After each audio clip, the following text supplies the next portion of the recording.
Yes. So, Grandma, tell me a little bit about yourself. So, you were born in Orem? Where were you born? Me? Yes. I was born in Vineyard, Utah. Vineyard. Where is that? Down where the steel plant is. Oh, okay. Actually, down where UVSC is. Okay, now. okay, so close by. On 1300 South, down in that area. My father's farm, the home I was born in, is now on the Registry of National Historic Buildings. Is that right? It's right in the heart of UVSC. Do you lived in that home, or is that where your father was born, you said? That's where I was born. Oh, really? It was built by my grandfather and grandmother in 1880 somewhere. Well, I'll be. And so you went to high school at, you said Lincoln High School? Yes. Lincoln High School.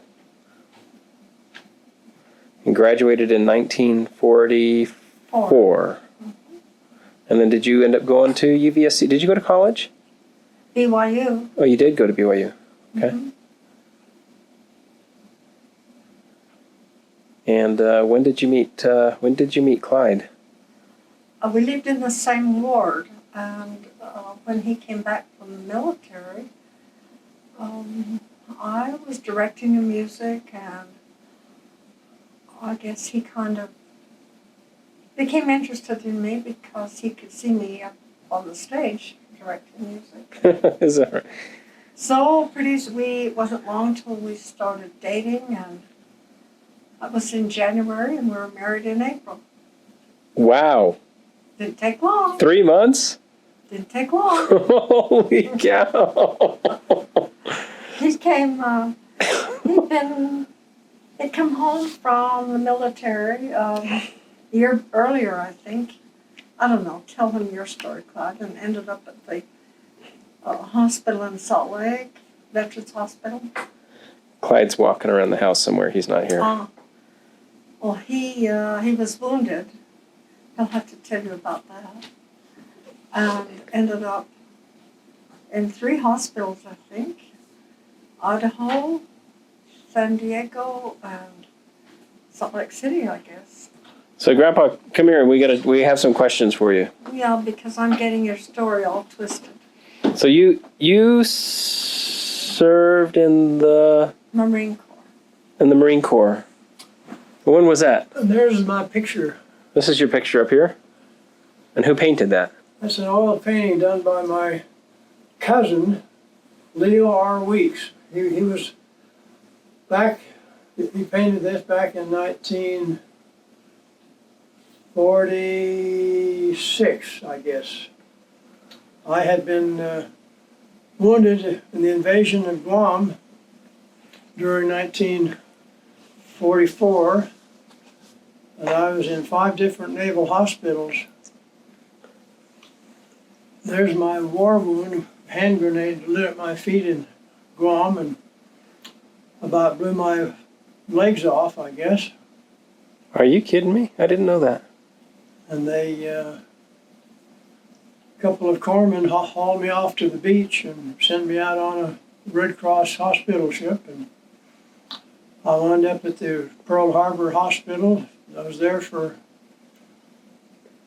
a month or so, I guess. They put a cast on my leg from hip to tip of my toe. And so I went to 5 different naval hospitals in the United States. My cousin, Leo Weeks, was a fine artist, meaning he did oil paintings. And his day job was painting the covers of the popular Mechanics magazine. Oh, you're kidding me. No kidding. So on the weekends, he did fine art. He's probably one of the most notable artists in the Chicago area in Illinois. And one day he said, so I could go visit him every weekend. He and his wife didn't have any children, so they were delighted to entertain me for a weekend. And he said, I'd like to paint you, sir. He had me sit down and painted me. He painted me a a bus picture that's in my study. Mm-hmm. And he said, well, that turned out pretty good. Let's get a full-length picture. So he got a stick, walking stick that were typically prominent military people would carry to look official, I guess. Mm-hmm. And sat me down on his couch, and that's the colors you see there. The background obviously was not real. Yep. But that's where I had been fighting in the South Pacific, and so it looked like I was just looking out the window, I guess. So what group were you with? You were with the Marines, but what division were you with? The 6th Marine Division.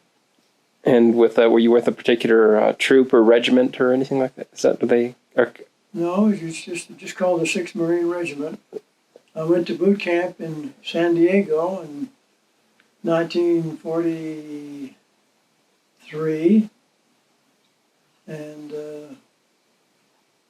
went to Hawaii for training, and then went off to my first invasion in the Marshall Islands, which had been a group of islands that the Japanese had possessed for probably 100 years. So they were just Japanese were all over the place. So they were what they call atolls. They were just small groups of islands in a big cluster here.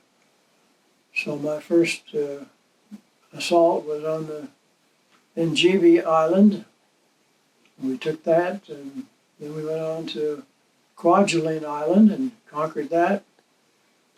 Nobody ever surrendered, so the alternative took place. So the big job after we got through was mainly digging big holes and burying bodies. Oh my goodness. And they sent us back to Maui for some more training. And while I was in Hawaii, in Honolulu, I was going down to town and shopping, and came into a bookstore. And I found a book called, what was it called? It was a book of poetry by Elizabeth Barrett Browning. And I bought it. And it contained 44 poetic sonnets. And for my next sea adventure, that's the only thing I had to read. And so I met It was called the Sonnets of the Portuguese. yeah, Sonnets from the Portuguese was the name of the book. And it had 14 sonnets in it. And that's all I had to read for 3 weeks, so I wound up memorizing all of the 44 sonnets in that book. And the one that's best known by people is "How Do I Love Thee? Let Me Count the Ways." Yeah. Well, that's where that's from. No kidding. I did not know that. So a sonnet is 14 lines written in a particular fashion with the rhyming scheme the same for all. And so I became enamored of that particular gender of poetry, and so I've written quite a lot of poetry since that time, and quite often used that rhyming scheme. So is that where you first got your love of writing? I mean, did it originate back to that book, or was it before that? Oh, well, no, I started writing. Actually, the first thing I ever wrote was, I also played the violin, so I kind of got into music a bit. So my first thought was writing one that I called Bathtub Serenade, which I'm sure was very amateurish, and I don't even have a copy of it. Give me 1 or 2 lines. Can't even tell you 1 or 2 lines, but later on I did write one called The Kid Next Door. I've got it in the book here. I'll read it to you if you want to hear it. Sure, you bet. So this would have been when we moved from Fort Douglas to San Antonio, Texas, just before World War II started. Now, your family, your parents lived up at Fort Douglas, and then you moved to San Antonio? My dad he'd been in the Army since 1917. Oh, my goodness. He was in World War I. And he was on General Eisenhower's staff in England and was sent to New York, and in the middle of the Atlantic Ocean, his ship was torpedoed and he jumped into the flaming ocean. And when they pulled him out, he was a raving maniac and remained that way for 5 years until we were married. And it was like the gates of hell opened and let him out. Clyde went to visit him a couple of times in Fort Lyon, Colorado. And when Melody was born, that's when he was rescued from that hell. And his name was what? What was his name? Clyde Weeks Sr. It was Clyde Weeks Sr., okay. And Grandpa, do you remember what ship he was on that got torpedoed? Do you remember the name of the ship he was on? It had been engineered, I guess, of a cruise ship. So it just had a number. Okay. But when he was coming back from England in the middle of the ocean, why the ship burst out into fire. Don't know whether it was a torpedo or what, but anyhow. He was on General Eisenhower's staff in England and was sent to New York for what? Well, he was sent on an assignment to New York, and in the middle of the ocean, the ship caught fire, and everybody had to abandon ship. And you saw the Titanic movie? Yeah. Where the people are out there bobbing in the water and hoping to stay afloat. Well, that's what they were for quite a few hours. And so they finally saw a ship coming and didn't know whether it was a German ship, which would have killed them all, or an American ship. And Or luckily, Japanese ship. it was an American ship, and picked everybody up, and not a single one died. You're kidding. They all arrived in New York. Some were taken to hospitals and whatnot, but on that particular event, everybody was rescued on that ship. But at least one of them, my father, had become totally unhinged during the experience. And when they took him to the hospital, they declared that he was totally a raving maniac. Huh. And so...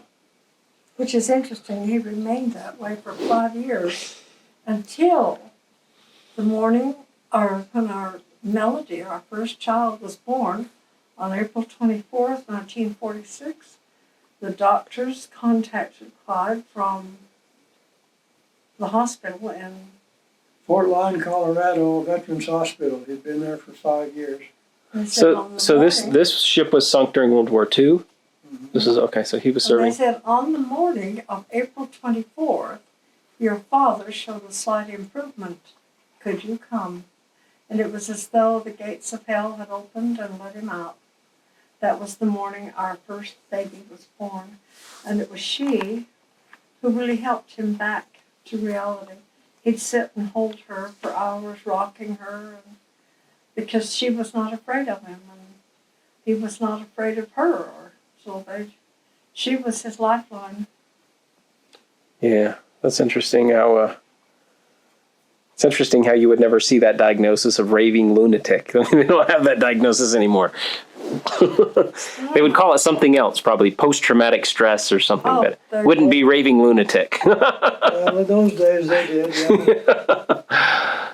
So he came back, and interesting story. My mother had died of cancer just shortly before he was sent to England. And so he was pretty distraught by that. Mm-hmm. So that, together with the burning of the ship, It's just too much. Came over the edge. But I went to see him a couple of times, and finally I took him out on a visit for the weekend, and went back to the doctor and says, "Can I take him home on a trial visit?" He says, "Yeah, take him home. We hope you never see him again." So we did, and got home, and after he got settled in, he got a job at the Singer Sewing Machine Company in Provo as assistant manager. And he worked there for a couple of years, I guess, and he met a woman from California who divorced her husband and brought her 4 kids with her to BYU to finish her education. And she'd come in the sewing machine company to get something done, and 4 days later he'd proposed to her and they got married. Are you kidding me? 4 days. Holy cow. So, Did that marriage last? oh yeah. Yeah. But so he was very successful in the sewing machine business, and he had a van that he would take to carry the sewing machines, and he'd travel all over the West selling. And one day the district manager came and said, "We're changing our policy. You're going to have to drive your own car now. You won't have a truck available." And my dad says, "I don't have a car. I walk to work and I don't have a car." And he says, "Well, I guess you'll have to buy one, won't you?" And he says, "No, I won't buy one. I want a truck." And he says, "Well, you're going to have to buy one." And my dad says, "I quit." So after 13 years, he quit and went home and was cooling his heels. And 13 years? No. Maybe 3. he worked at Singer for 13 years. I think if you went back and looked at it, then he couldn't have. I don't know. It doesn't seem possible. Well, anyhow, so he went home, and meanwhile his wife had got her diploma at BYU and actually became the secretary of the alumni office at BYU. Oh, really? And so And what was her name? Emily Stoddard. Emily Stoddard. She'd gotten married, and Stoddard that she'd married, she had 4 children with him, but they got divorced, and she came she'd been in California. She came to Utah. Anyhow, my dad was born in Michigan, and after he got out of grade school, his parents wouldn't let him go to high school because he had to work. He was a very, very poor family. So he was born in Michigan. Remember that. So one day his wife came home and said, "Well, they're starting a new program at BYU called the Destiny Fund to raise funds for different projects in the university. And a man from California is coming to be the director of it, and he's interviewing for an assistant director to work with him. Why don't you go and apply for that job? You've worked with General Eisenhower, surely you could do that job." So he went and got an appointment and was interviewed, and the director was quite fascinated by his career in the Army and General Eisenhower and whatnot. And he says, "Oh, by the way, what's your school?" My dad said, "Michigan." He said, "You're hard." Didn't say it was grade school. Yeah, right. And so, of course, he was quite competent, writing letters for Eisenhower and things like that. And so it wasn't like he was incompetent. He was able to, after having been in a mental hospital for 5 years and whatnot, so for the next 13 years, he was on the staff at BYU, on the faculty as an assistant director of it used to be called the Destiny Fund, then it was the Development Office, and then it was the Philanthropic branch of the church, and they kept changing the names. But He also had a very beautiful handwriting style, didn't he? yeah, when he was stationed in the Philippines, one of his fellows in the office was a Filipino who had a very beautiful style of his handwriting, and Dad saw that and asked him to teach him how to do that. So when he was only about 22 years old, he learned how to write beautiful handwriting, and that stood him well all of his life. Every time he worked with somebody who got a promotion or something, they'd come and want him to fill it out in his handwriting. So he lived a very interesting life. And the day that he quit the Singer Sewing Machine Company, the next day he went back to get some of his stuff at the store, and at the door of the company was the manager of the next door furniture store. His name was Sessions. And he said, "Clyde, are you moving out of Provo? Are you leaving? We've heard you've left your job." And Dad said, "No, we're not leaving." And he said, "Well, we're changing the bishops in the stake, and everybody wants you to be the new bishop." Oh, really? And so that kind of bowled him over, but he agreed, and he'd been on the High Council in the ward and MIA president and stuff like this. And he'd been a High Councilor during those years. So they made him the bishop of the Provo 8th Ward. And he was there, and then he went to the Y. They made him a bishop at the Y, and then he was in the stake presidency of one of the BYU stakes. And this is all after he had spent 5 years pretty much catatonic, huh? Yeah. Interesting. So when he turned 70, he wrote a letter to President Oakes, who was the president of the university at the time, and said, "My retirement time has come. Well, I hear my request to be honorably retired." So he retired, and a year later they were called on a mission to Cambridge, England. So they went over there for 18 months on a mission. Oh, great. So that was my dad. No, Grandma was telling me here that you met her when you returned from the war, and you were in the same ward together. She was directing the music, and that's how you first. That's how we met. That's how she caught your eye. My uncle was the bishop of the ward, and so it was quite naturally. The problem was the war was over, and the young men started returning home like I had, and she was going with 5 or 6 other guys. Oh, Grandma, say it isn't so. He had to grab me while he could, in between, before I married somebody else. So therein lies the urgency of the January to April courting, huh? That's right. Yes. Didn't take him long. Well, I guess you had to be decisive back then, right? You didn't have a lot of time to think it over. Well, back in those days, we had our state conferences in the Sura Theater. Oh, really? We didn't have all these state buildings like we have in Orem today. Back at that time, there was only about 5,000 people living in Orem. So one afternoon, I went to a state conference, and lo and behold, who was sitting in the back row but she and another fellow.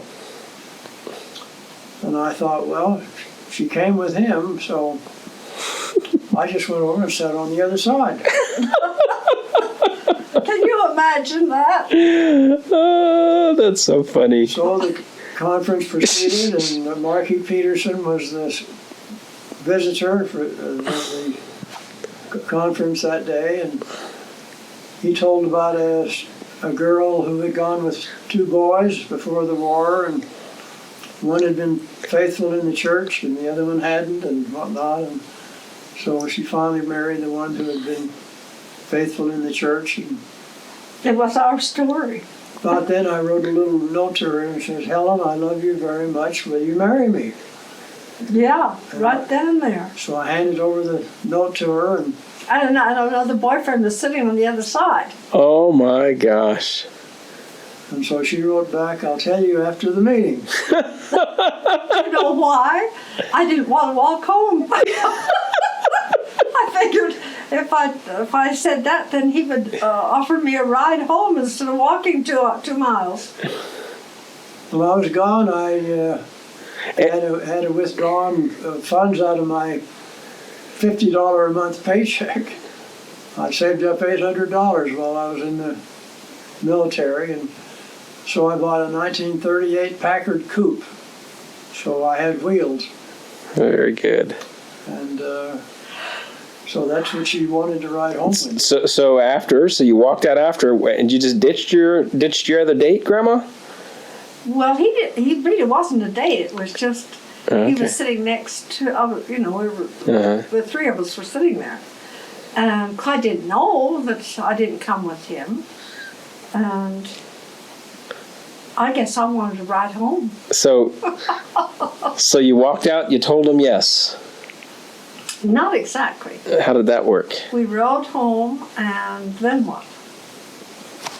We dated for that's when he began, I guess, coming more frequently. I guess she realized I was serious about that time, and so then I gave her a ring, and about 3 weeks later she gave it back.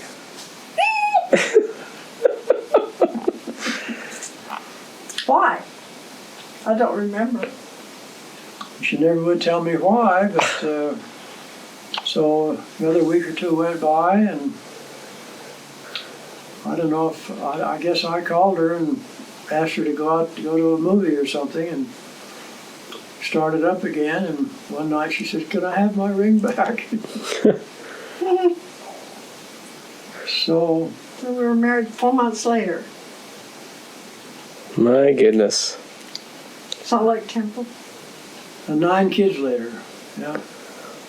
The Salt Lake Temple. Funny how a chance meeting turned into 9 kids and... Now 40 grandkids and 44 great-grandkids. Oh my goodness. Multiply and replenish the earth and have joy in your posterity. Isn't it great? Mm-hmm. And as hard as raising kids are, having families around as you get older, has got to be just a blessing, I would think. Oh, it is indeed. And now, I mean, we've been surrounded by our family all these years. For how many years have we been married? 65 years. Holy Yeah. And now Skylar's moving here from Pennsylvania, so they'll all be here except Allie in California. Now, I thought Sky... Has he not moved here already? I thought he had. Is Sky not here? Is he still in Pennsylvania? He has No, they bought a home here. They're back there doing some business. Or Oh, okay. he'll be here a week from this Saturday and back in their home. But I guess I ought to tell you how I became postmaster. Yes. Well, in high school and really throughout my college time and whatnot, I was a writer. I liked to write. I'd write for example, when I went for a semester at the University of Utah before I turned 17. I graduated from Provo High School when I was 16. And so, and then Pearl Harbor came, and I wasn't old enough to join the Army like my dad had done. So I graduated from Provo High when I was 16, enrolled at the University of Utah for a semester, and then when I turned 17, I learned that I could join the United States Marine Corps when I was 17. So that's what I did. But when I was at the University of Utah, I was on the staff of the Utah Chronicle, the newspaper, and started writing for that. And in the Marine Corps, when I was aboard ship, I would write for the newspaper on the ship. And when I was in the hospital, I wound up writing for the hospital newspapers. And so finally, when I got home, I started writing a column in the Provo Daily Herald about Orem, called Orem Miscellany. Orem what? Miscellany, Miscellany. meaning Oh, yeah, okay. And I didn't know my sister and my brother had been living with our aunt and uncle after my mother died and my dad was gone. And so when I came back, I lived with them. And so when I turned 17, I joined the Marine Corps and got on the old trolley, went to Salt Lake and got sworn in as a Marine. The day before I got sworn in, I stopped in at the blood bank and gave them a donation of blood. So the next day I was scheduled to take my physical to join the Marine Corps. And they, for some reason, gave me a very stiff physical exam. And finally the doctor came and said, well, we're sorry, but you didn't pass your physical exam. And he said, you got a problem with your blood pressure. So we have to turn you down. Well, I said, I can't imagine what's the matter with my blood. It was okay yesterday when I gave it at the Red Cross. He said, what? I said, oh, yeah, I gave my blood at the Red Cross. He said, come back here. He stamped approved on my paper. Oh, is that right? Right there. So even when I got aboard ship, I wound up writing for the ship newspaper. Oh, funny. So when I came home, I didn't know what to do. I was going to school at the Y, and so I went down to the Daily Herald in Provo and said, you don't have anything much about Orem in your paper. How'd you like to have maybe a correspondent and give you a column every Sunday? And so they hired me to do that, and I picked the brains of my aunt and uncle, who had lived here since 1929 and knew everything about everything in Orem. Mm-hmm. So in one of my columns, I complained about the lack of a library in Orem. And about 3 days later, I got a call on the telephone, and he said, is this Clyde Weeks? And I said, yes. He said, well, this is Orem Mayor J.W. Gilman. I've just read your column complaining about not having a library in Orem. And you're right about that, except you're wrong about that. And I'll tell you why. And he said, in 1938, we bought this building that we have the city hall in now, and we got a grant from the government to open a library in the basement. And so we opened the library in 1938, and it was going pretty well. And then December 7th, 1941 happened. And so we shut the library down, put paper over the shelves, and turned the library into a rationing center. During the war, people had to get coupons to buy sugar, Yep. gasoline, and things like that. My grandmother has some of those. I've got some of those from her. So we closed the library down when the war started. And it's just never been started up again. And since you're so interested in the library, I'm commissioning you to get the library open again. So I was quite taken back by that. And I said, well, how much money will we have to work with? And he says, none. He said, you got your column, you write about it in your column and solicit donations from the public and get it open. So I went and got the key, and Helen and I went up to the library and opened up, brushed the cobwebs away from the door, and the door squeaked open, and there it was, ration books all over the floor, spiders crawling all over the floor, mice crawling, papers torn off of the walls behind the books. And they said, do we really want to get into this? So we went out and borrowed a few vacuums and brushes and brooms and whatnot and spent the rest of the day cleaning up the library. And so I wrote in my column the next week what was going on and soliciting contributions from the public. And so after a week or two, we thought, well, what do we do? guess how much we had collected? Nothing. 0. Not a single person had contributed. And so we just about gave up on that, and then I got a phone call. He said, "This is so-and-so, a businessman in Orem. I've read about your library problem, and he says, I think we need one too. I'll send you a check for $75 every month to pay the librarian's salary, on one condition, that you never reveal my name." Oh, I said, "Oh, I can promise you that." So he sent me the $75, and for the next year, he did that. We hired a librarian and got it open for 6 hours a day, 5 days a week, and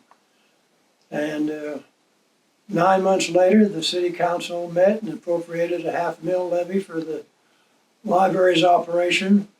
They created a library board, named me the chairman of the library board. And so we were off and running with the library in the basement of the city hall. And so it succeeded. Gradually it went to another location, and finally they built the new city center, and one end of it became the library, which we started. So who was the businessman? Well, he's dead now. He was the man who had the first car dealership in Orem by the name of Doug Smith. Doug Smith, huh? And so, But that wasn't his name at the time. yeah, it was. It was? I thought it was J.W. Gilman. No, J.W. Gilman was The mayor. who That was commissioned me to get it open. And you But saying the man Doug who Smith? gave me the money was Smith. I didn't remember that. And so when he died a couple of years ago, I didn't think I needed to keep it secret anymore. So he was the benefactor, and so that's how that happened. So did his family ever learn about that? Did they ever know?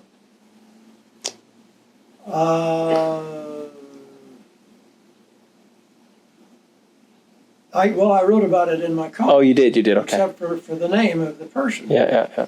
Yeah, that was part of what I wrote about. So, and then I advertised for somebody, and a woman came who had experience as a librarian, and Right. her name was Johnson, and so that's how that happened. Was that Margaret? So one day, I'd got a job working at Geneva Steel while I was going to the Y, and His first job when he came home from the hospital. well, I was also going to BYU.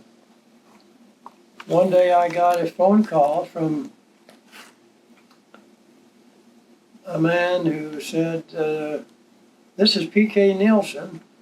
I'm the manager of the Orem Geneva Times newspaper, and I've been reading your column in the Daily Herald.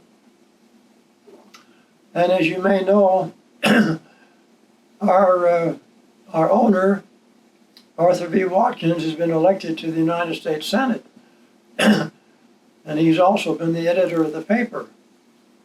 And of course, I knew that he was actually my stake president at the time, also.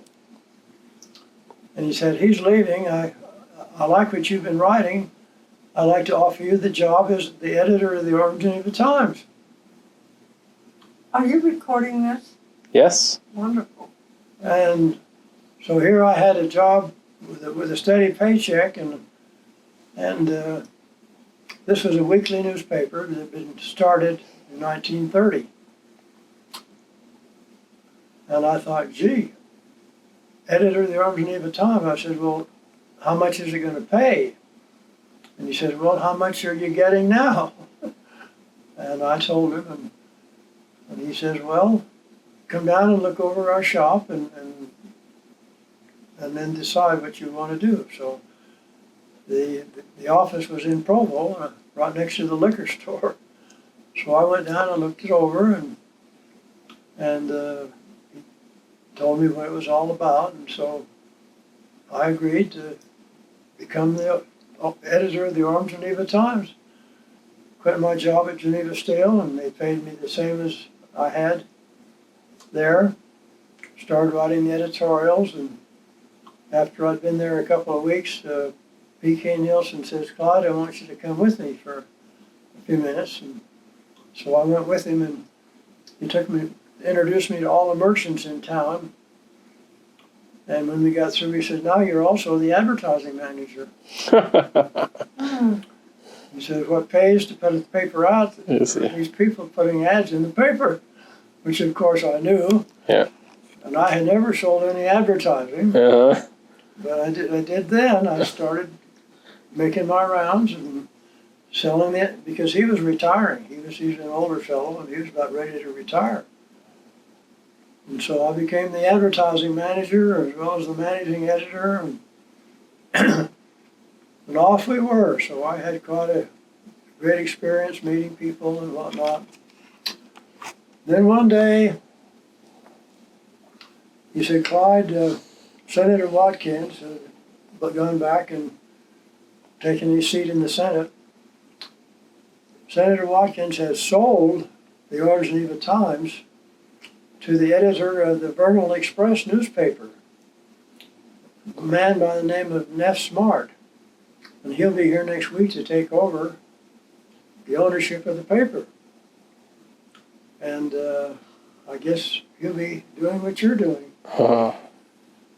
So I thought, oh boy, now what? I quit Geneva, what do I do? So I just kept at it, and he kind of showed up, and he showed Nielsen around, and then he said, Neff Smart. he said, "You're out in the Vernal Express. How did you set your type for your newspaper?" And he said, "Well, it was a great big machine that set it automatically." He said, "Well, there's the one that we have. And typically those that come to operate that are kind of traveling hobos, traveling printers. And they come and work for a little while, and then they go on. And I've been doing the work on this linotype, is what they called it. You ever heard of a linotype? Well, before they had computers and all this stuff, why, it was kind of like a huge typewriter. And they'd have a pot of molten lead. You did lead soldiers, didn't you? Yeah. Uh-huh. Okay, well, instead of creating a soldier, it would cast one letter. Okay. And so it would have a keyboard. And so as you would read the script of what you were writing, of the newspaper story, Uh-huh. you would have to hit the keys.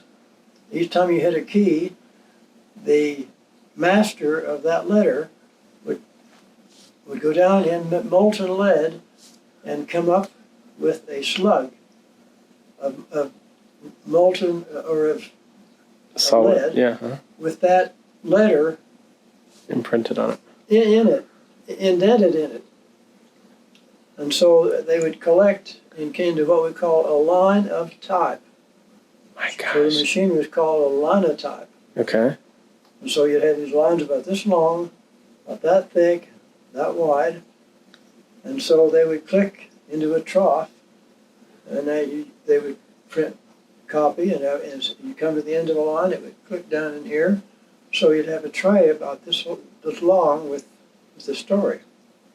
Holy cow. And then they'd have what they call a chase, which is a big steel frame. And they'd put that on a rock slab that would be impervious to heat. And they would put this kind of a frame around it. And then they would put 8 divisions in it, so there would be 8 columns of type. Now, rarely do you see anything that big anymore. Yeah. I think the most newspapers have about 5 columns. Yeah. But the sheets were about that wide. Wow. And so they would take these columns and put them in there. And then they could, if there was a mistake or something, they would take it out and make a new one, correct it, throw it back in the pot and heat it up. And Just reused them, right? Reheated so them and it was reused them. pretty complicated. Yeah, very complicated. almost as complicated as a computer. And so, anyhow, P.K. Nelson said to F. Smart, I'll be leaving in a couple of weeks. I suggest that you learn to operate the linotype, since you never know when a trained operator is going to come through here that you can hire. Yeah. He says, I'll teach you. And so, instead of, and the Neff said, well, you can stay 2 weeks and then we'll have to let you go. And then he came back and said, well, Clyde, can you stay a little longer? He didn't want to have anything to do with it. Well, 5 years later, he moved the shop out to Orem. And he was still on the linotype, but I was still. Oh my goodness. He also wrote some stuff too, but he was the operator of that big, huge, bigger than this room. Man alive. And so I worked there for 5 years, and then I would take the newspapers to the post office to be delivered in the mail. So one day I saw that in the paper there, the post office was advertising that there was a story in the paper that the postmaster had resigned. His name is Ron McDonald, and an acting postmaster by the name of Leo Broadhead had been appointed to take his place. And that civil service examinations would be given so that residents of the community could take a civil service examination and become candidates to become the permanent postmaster.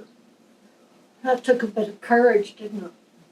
So I read it and thought, okay, so about 3 months later, the test had been given and the notice came out that only 2 people had passed the test. Oh, you're kidding. And that the civil service laws required 3 people from whom 1 could be selected to be the postmaster. And in those days, if the President of the United States was one party, like a Democrat, It's vice president. the Democratic representative or senator in that state would recommend which of those who passed the test would become the postmaster. Really? It was called the spoils system. You ever heard of that? Yes, I have. Well, it was still alive and well in 1951. And so they appointed the guy who had been driving the road grader for Orem City to be the acting postmaster, and he only had 1 leg. But he had an artificial leg, so he came in and anyhow, so we happened to have a female representative named Reva Beck-Bissoni. And so she announced that since there were only 2 that passed it, they would give the civil service test again. And so I thought, well, golly, all those guys failed it. Maybe I can take it. Maybe I can pass it. And so I sent in my application to take the test along with, well, 8 of us took the test one Saturday afternoon. We went to a big hall and they handed out the papers and we took the test, 8 of us. So about 3 months later, it came out in the paper that the results of the test showed that Clyde Weeks was at number 1 on the list of those who had passed it. And number 2 on the list was Reed Hacking, who was an employee of the post office at the time and a Republican. And the 3rd candidate was Leo Broadhead, who was the acting postmaster and a Democrat. So I was a Democrat, number 1. Number 2 was a Republican. Number 3 was a Democrat. And the acting postmaster. And so Reva Beck-Bissoni asked the Democratic Committee of Orem to meet and to interview the 3 who passed the test and to recommend one of those that she could recommend to President Truman to nominate as postmaster. So they held the meeting, and I gave my spiel, and Reed Hacking, who was a clerk in the post office, didn't come because he was a Republican and had no chance of being appointed. Yeah. And Leo Broadhead, who was acting postmaster, of course, was a Democrat, and everybody knew him. He'd been in World War I, and I was just a 25-year-old veteran of World War II. And so guess who they voted for? Leo Broadhead. Oh, they did? Of course.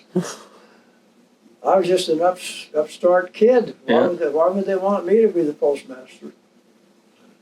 So they sent the name of Leo Broadhead to Reva Beck-Bissoni, and she sent the name of Leo Broadhead to President Truman, and he sent the name of Leo Broadhead to the Senate of the United States, who had to confirm it by, just like they do today in the Senate. Sometimes they do, and sometimes they don't confirm. Mm-hmm. And so they were all ready to confirm him. Leo Broadhead, the postmaster, the permanent postmaster. And then the news came out. Oh,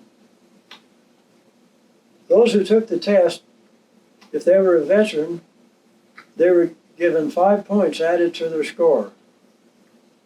And if they were a disabled veteran, they were given 10 points added to their score. Well, I was a disabled veteran, so I had 10 points added to my score. And Leo Broadhead said that he was a veteran, and so they added 10 points to his score. But just before they confirmed him, they found out that his missing leg didn't go missing until after World War I. No, so they gave him 5 points too much. So they took the 5 points away. He was no longer one of the top 3 on the register. Oh my goodness. And so Reva Beck-Bissoni told the committee, have another meeting. These are the 3 that you got to pick from. And I was still number 1. And she waited and waited and waited. And she finally said, well, if I don't receive your recommendation by a certain date, I will appoint the top man on the register. And so they wrote all kinds of letters in about how terrible I was, and I had my hand in the till. I don't know what else they said about me, and so they didn't have the meeting. And so she said, if you don't meet by such and such a date, I will appoint the number 1 man on the register. So they didn't hold the meeting. She sent my name to President Truman. He sent my name to the Senate. And I got a telegram for Senator Watkins saying, Clyde, you have been nominated today to be the new permanent postmaster of Orem. No kidding. And then of all the gall, when the postmaster contacted me about swearing me in, the postal inspector, Mm-hmm. he said, Mr. Broadhead is asking if you will put off taking office for a couple of weeks until he gets the next paycheck, because he's hurting for money. And if you could just wait 2 weeks to be installed, why, he could get his paycheck. I said, well, I quit my job at the Orem Geneva Times 2 weeks ago, and I need a paycheck too. So I'm sorry. So next Monday morning, I knocked on the door of the post office and said, ta-da, I'm the new postmaster. And so there was Reed Hacking, who was, like I said, had been working in the post office, and a couple of them were friends of mine. The others weren't quite sure, and I knew everything about licking a 3-cent stamp. So they had to teach me my job. Yeah, sure. Those who had been happy with Leo Broadhead. Yeah. And so then started a campaign of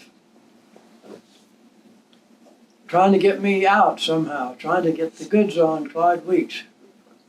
But they didn't get any goods on it. Never materialized. And you were postmaster for 40 years. 40 years. Holy So smokes. everybody that was in there died, retired, left, and Yeah. so when I left 40 years later, everybody there was people that I had hired. Yeah, yeah. And some of them had died, and a few are still alive. But so that's how Grandfather finally became the postmaster of Orem. How long have you been retired? And I retired in 1990. Wait a minute. Been retired 20 years. 20 years. Well, what a story.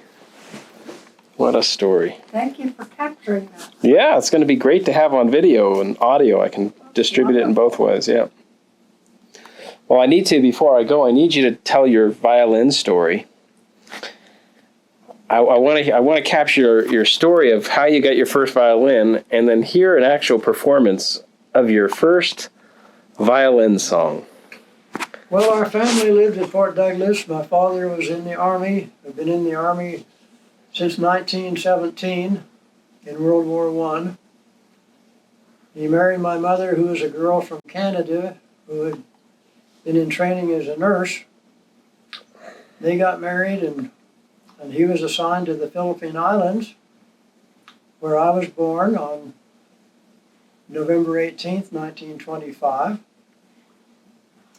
And after a couple of years, they were sent back to Fort Douglas, Utah, and where my dad was stationed for the next 15 years. Anyhow, time went by, and I became 9 years old. We were living at Fort Douglas, and my parents said to Clyde, your mother and I are going to get your birthday present. So you stay and read a book, and we'll be back shortly.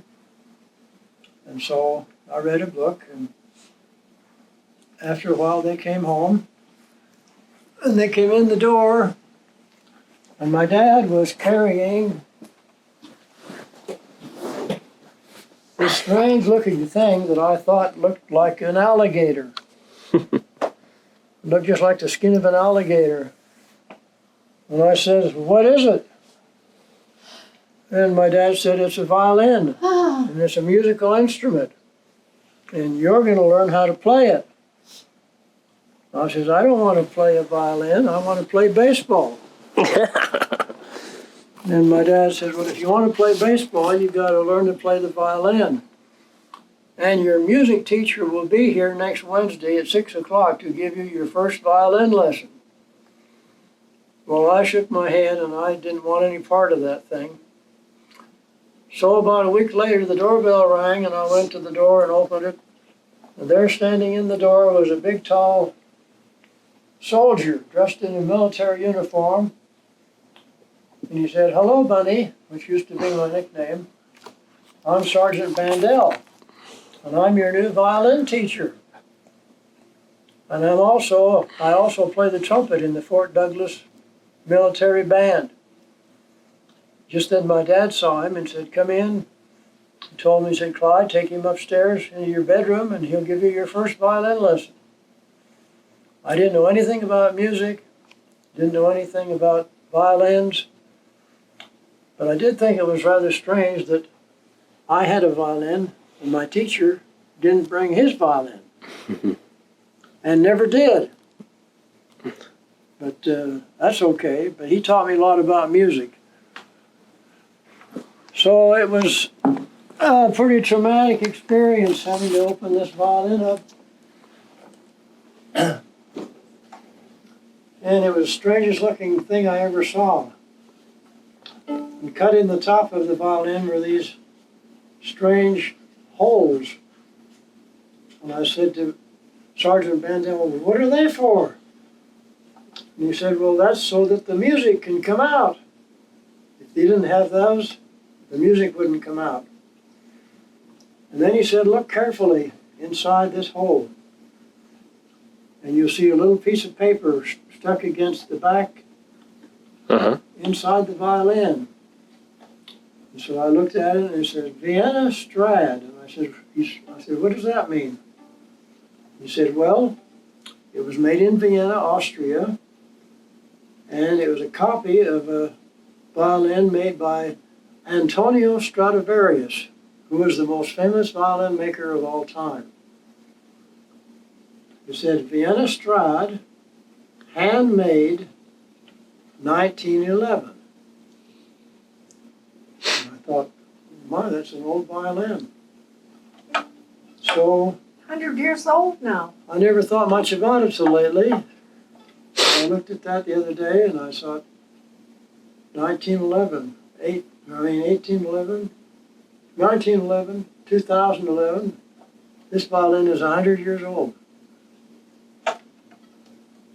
Imagine. And it's as beautiful as it was the day it was made. So, he tried to teach me about the notes, like the A string, or the E string, the A, B, and the G. And so I did a lot of scales.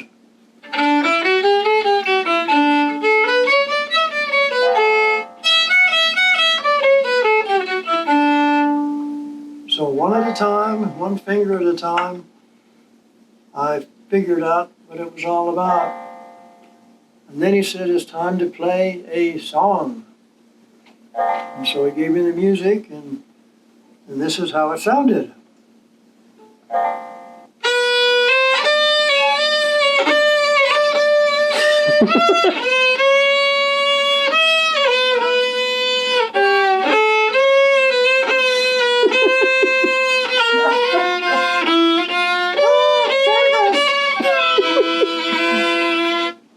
That's beautiful. Well, and downstairs in the living room was my violin teacher's wife, my mother, and my father, holding their hands over their ears. And so I've been trying ever since to learn to play that song.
And so on.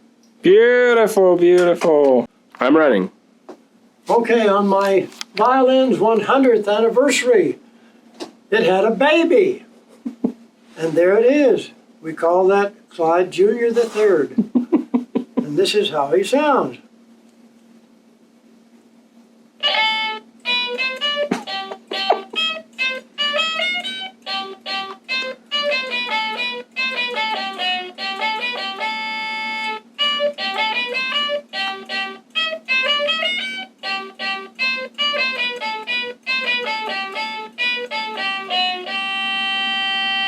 Oh, lovely. Very nice. Very nice. Well, you might be interested in some of the books that I've written and some of the music I've written.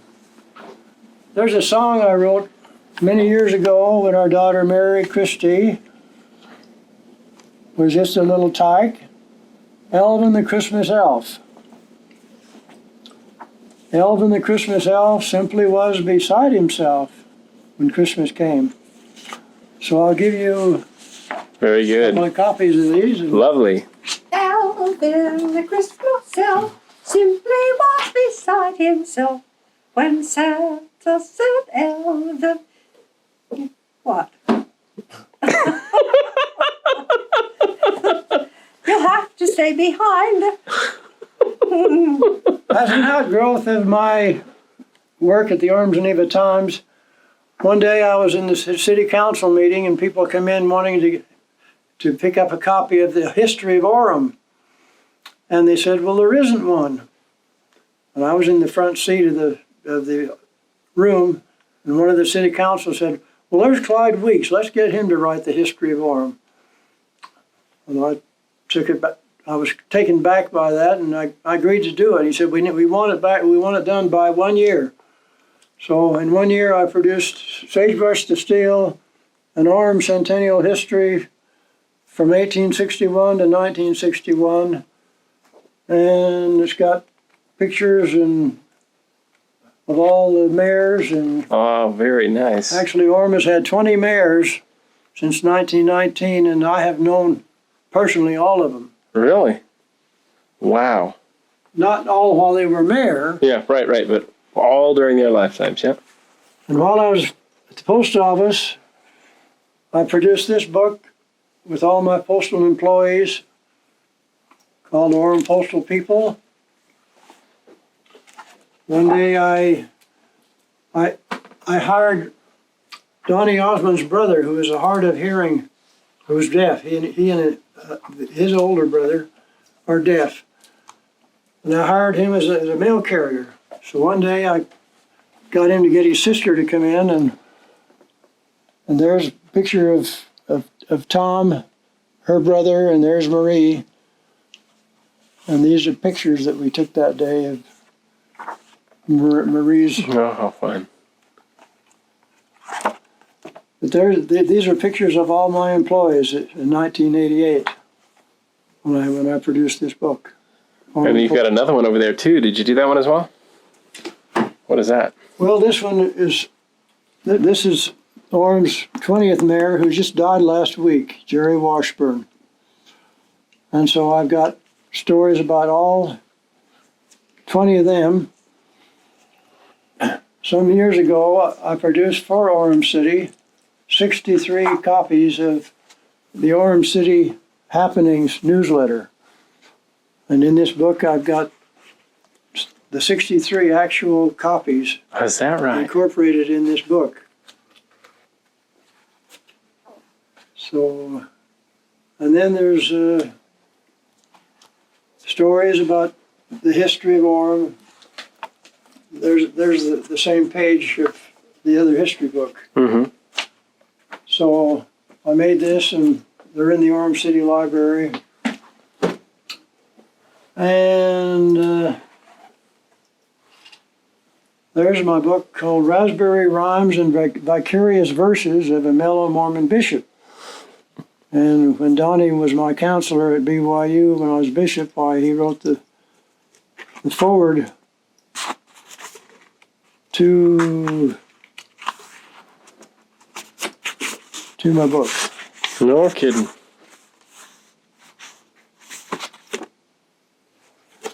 So, Now, to make things short, since your tape is about to go on, I also wrote this book called 1,000 Holy Temples in the Earth. And this is about the first 50 temples of the church. I think we have a copy of that at our house, actually. And you should have a Yeah, copy we of do that. have a copy of that. Well, when you get home, get it out. I quit at 50. That was still under construction when the St. Louis Temple. Mm-hmm. And I realized that I wasn't going to make any more than that because they're making more temples. They're going too fast.